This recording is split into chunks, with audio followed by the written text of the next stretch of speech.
বলো কি কেক কার কি বানাচ্ছ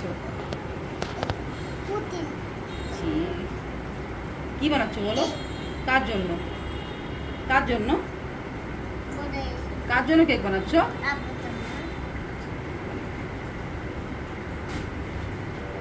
ভালো করে ভুলাও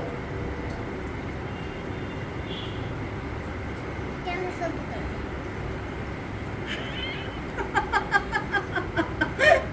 তুমি জন্য দাদা না দাদাকে বানিয়ে দিবে যখন আমি নারী আমি তুমি একটু আটকা দাও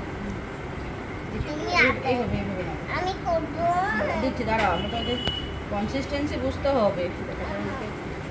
আমি মামা হ্যাঁ বানাবো তুমি তো বানাবো বানাও আর ওইভাবে নাও। হয়েছে এই